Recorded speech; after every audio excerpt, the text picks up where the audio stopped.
안녕하세요. 이명기 목사입니다. 오늘은 레위기 27장 묵상입니다. 다급한 상황에 처하면 많은 사람이 기도에 응답해 주신다면 무엇을 바치겠다거나 무슨 일을 하겠다고 쉽게 서운합니다. 그러고 문제가 해결되고 나면 서운을 곧잘 잊어버리거나 짐짓 모르는 채 할 때가 많이 있습니다. 그러나 서운은 반드시 해야 하는 것이 아니지만 일단 서운을 했으면 반드시 이행해야만 합니다. 만일 부득이하여 그것을 물을 필요가 있을 때는 정한 값의 20%를 더하여 드려야만 했습니다. 이는 서운한 것은 반드시 지켜야만 한다는 사실을 강조합니다. 하나님은 약속을 신실하게 지키시는 분이기 때문에 우리도 신실하기를 원하십니다.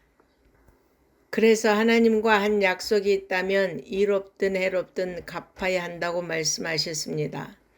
상대방과 한 약속을 어긴다면 그것만큼 상대방을 업신여기는 행동은 없습니다.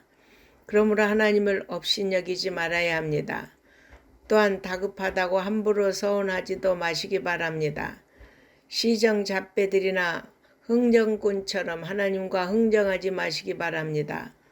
부모들 가운데 자식을 목사로 서운하는 사람들이 있습니다.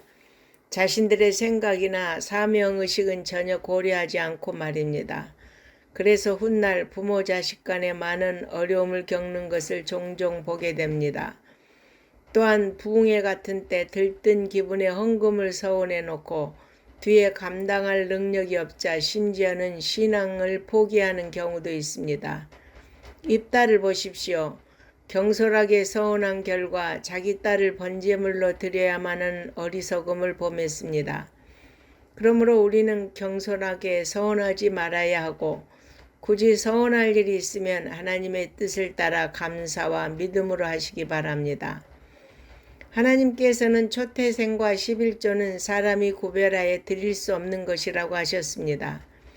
예를 들면 하나님께 11조를 바치겠습니다 라고 서운하는 일은 있을 수 없다는 것입니다. 왜냐하면 그것들은 이미 하나님의 것으로 바쳐진 것이기 때문에 서운할 것이 아니라 의무적으로 바쳐야 할 것으로 규정하신 것입니다.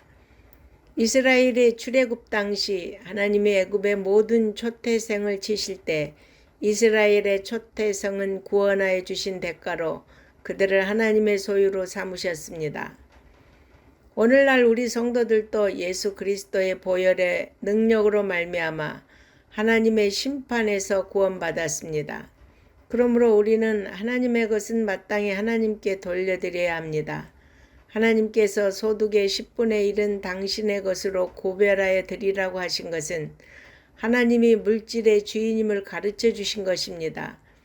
사실 우리가 소유한 것 중에 어느 것도 하나님의 것이 아닌 것이 없습니다. 하나님의 은혜로 주신 것입니다. 따라서 우리가 이 사실을 깨달을 때 나머지 10분의 9를 우리에게 쓰도록 허락하신 하나님께 감사하면서 11조를 온전히 드릴 수 있는 것입니다. 여러분, 하나님께 예물을 드릴 때 감사하는 마음 없이 드리는 것은 하나님께 말할 수 없는 모욕이 될 수 있습니다. 하나님은 내가 예물을 얼마나 많이 드리는가를 보시는 것이 아니라 얼마나 감사하는 마음으로 드리는가를 보신다는 것을 기억하고 하나님이 구원해 주시고 베풀어 주신 은혜에 항상 감사하는 마음으로 예물을 드리기를 바랍니다. 아멘.